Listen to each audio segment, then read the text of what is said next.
So this is a review for Buddy's Garage, released in 1934. It's the 75th in the series, and it's directed by Earl Duvall.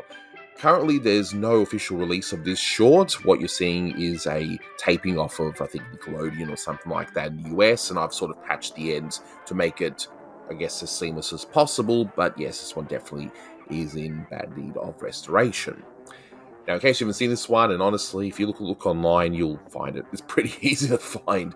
But in case you haven't, we are in Buddy's garage, and after some interesting things taking place at Buddy's garage, Cookie comes over, they eat, then this unnamed bad guy comes around and decides, you know what, I'm just going to kidnap Cookie, just cause, and that's it. There's a car chase in the end, and it just ends abruptly. Now, you're going to first see a re-edit of the original audio commentary I did before I had to take that down, and then you'll hear some new thoughts from me. So, without further ado, grab some popcorn and enjoy. Now, this short starts off in a really funny way, just doing all sorts of gags in the garage, of course, and I liked how he repaired that tire before. I mean, we certainly don't repair it that way anymore, but I guess this is one way to pump a tire. I mean, is that a bee or a mosquito, or is it like a hybrid of the two?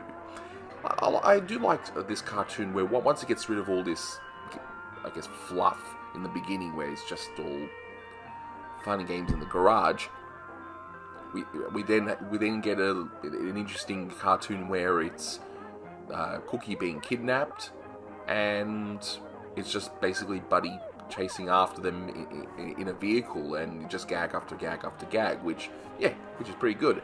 But yeah, it's good that they actually establish him more firmly as a bad guy, because in the previous two that we've seen him, he was more of a nuisance than anything, especially in Buddy's beer garden. He was just drunk and just caused issues, and then but in Buddy's showboat, he was a nuisance at first, and then ended up kidnapping her, and now, of course, he just outright just walks in and just says, I'm taking you, and that's it. Almost similar to like a Popeye cartoon, really, if you think about it. If you replace Buddy with Popeye and Cookie with olive oil, of course the bad guy here with Bluto, it's almost the same, isn't it? It's just gag after gag after gag, and cars shaking hands, because why not? But I like this, how it takes him into the horse, goes through all that effort. Nah, just smash right through. Why not? But it's funny how in this one cartoon, how many times the cars have come alive, and here was a dog, and before it was another one was like a horse. We've got, of course, a boob joke.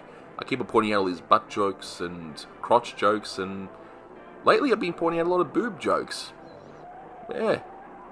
If you needed proof that these things weren't solely made for kids, here are they dragging some kids away in the bed? Are they kids? So those are my original thoughts, and yeah, it's interesting that we pretty much end on a boob joke. But anyway, I mean, speaking of, I guess, boob and butt jokes and that sort of stuff, you do see a few things in this short that you wouldn't see a few years later due to the Hays Code coming into effect. I mean, if you look at the cat in the beginning that looks really bored, having kids, I mean, I'm pretty sure we all know that person who regrets having kids, right?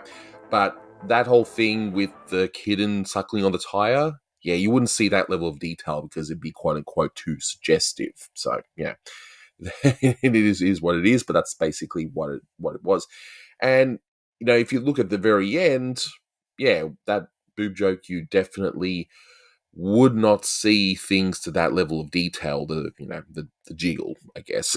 It's, how else am I going to describe it, right? But anyway, that's what it is. There are two details in the background. So you see that time to retire. So obviously it's play on the word retire, get it, right? That's actually a real poster. And it might be more or less forgotten today, but it was by the Fisk Rubber Company, and it's considered to be one of the most famous advertising campaigns of all time. So it's a real poster, and they just put it in there. There's no puns or anything. It's just, hey, we're using the same poster. So, yeah, it's a nice little added touch, and that's something you would have definitely seen in some garages around that time. Now, there's a brief poster or billboard rather, that says Old Man Mika. I'm trying to find out what the reference would be there. All I can think of in looking it up, it looks like it's a reference to Ezra Morgan Mika, and he was an American pioneer. He did the whole Oregon Trail, and then he did it again in his 70s, putting different landmarks along the way. And then when he finished it, he met up with the president at the time. But I don't know. That's what I think it is. If you think it's something else, like a reference to a medicine or something, because it is referencing pills, definitely let me know. But the big thing about this short is that it's the fifth and final Earl Duvall short, and it's an absolute shame because all five of his shorts, I'm not saying they're masterpieces because they're not, and I'm being fair here because, hey, he just started directing. But man, it's such a shame because I can see in this short improvements from the previous short where the timing is just getting better and better. And if you had allowed him to continue on, well, I think we would have seen some interesting stuff. But then again, Looney Tunes, as we know, probably wouldn't exist because, once Earl Duvall leaves and they meander a little bit with Jack King and Ben Hardaway and all that until Tex Avery comes along. But yeah, it would have been interesting to see what would have happened had Earl Duvall stayed. But yeah, so we've lost Tom Palmer, we've lost Earl Duvall, Frank Tashin's going as well, he gets fired too, so it's not the best start for the studio, but at least these shorts, Earl could at least hold his head up high, and, because these were definitely the better ones of this transition period for the studio.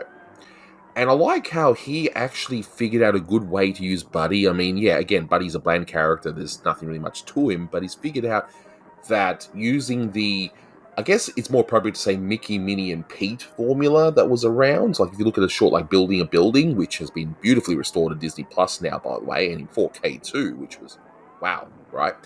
But it's also a formula that would be in the Popeye shorts, which had only just started about this time in 1930. Well, it started in 1933, but it's only just kicking off.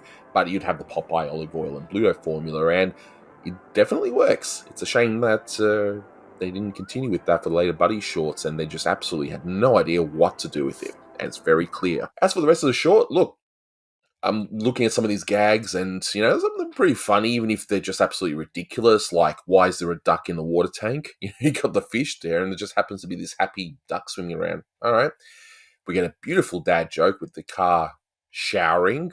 I guess that's like a form of car wash, but anyway, whatever. Now, that bee-mosquito hybrid thingy, because I really don't know what they're going for there, is he just a pain-in-the-ass character, just aiming to be a pain? Like, he just decides to taunt this dog. It's just really, really bizarre. I mean, I wonder if Hardaway had a lot of involvement in that particular bit because, yeah, he would be known as one of the creators of Woody Woodpecker, who would just, annoy people, really. So, I don't know. Is this bug the genesis of Woody Woodpecker? Ooh, conspiracy theories abound here. Nah, I don't think so. I think it's just they had to put some sort of gag in there. But anyway, and when Cookie shows up, again, it reminds me of that short, once again, Building a Building, where in that one, Minnie Mouse is bringing lunch around to the building site, and Mickey's there, he gets a free meal, he didn't have to pay for it, which is good, but that's pretty much what that bit reminds me of. And yeah, that's how pineapples are shaved, by the way. They just take them to a local garage and that's what happens. And I like how they laugh when the chicken explodes, or turkey, whatever it is. It's just, haha, my lunch is gone. Haha. Yeah, alright. But yeah, once we see the bad guy, and again, he has no name here. I don't know, Pierre maybe, because he's got some sort of French-Canadian accent. But anyway. And he just randomly goes up to him and just says, oh, you're coming with me, and just grabs him. Yeah, I'm sure that'll go over well today, but anyway. So we then get to the car chase, and is the greatest car chase ever done? No, of course not, but it's pretty entertaining. Just the weird stuff that happens, like all of a sudden the car's acting like a horse that has to jump over the road closed sign, and then Buddy's just like, nah, I'm just gonna smash through it. It just does that. And it's pretty clever that the saws attached to the villain's car and just saws the bridge, and they're pretty clever. But then not long after, we see Buddy's tow truck acting like a dog all of a sudden. Alright, sure. Why not? Why not? And my favorite chuckle, and I've left the best for last, is that he's obviously trying to help Cookie, trying to rescue her, and he's willing to smash through an entire house just to do it, and he's risking killing people, and he ends up hooking them to the back of the tow truck. But anyway, it's very bizarre. I do think that maybe this might have been finished by someone else. Just, I don't know, it just fits with the timeline that Earl Duvall might have been close to finishing it, and then someone like maybe Ben Hardaway or someone who would end up directing very soon just finished it off, and that was it. Because some of these jokes are very, very bizarre, and then he would do a lot of bizarre jokes when doing the buddy shorts of his own. But anyway, that's up for speculation. As for a rating for this one, this one gets a 7 out of 10. I mean, which is higher for a buddy short. I was entertained. It's not a masterpiece. Hopefully get restored soon. But yeah, I liked it. It has its charms. And now we're going to have to do the rest of the quote-unquote boring ones, except, of course, the greatest short of all time, Buddy's Bearcats. Looking forward to redoing that one. But that'll do it for this one. Thank you so much for watching, and until next time, take care.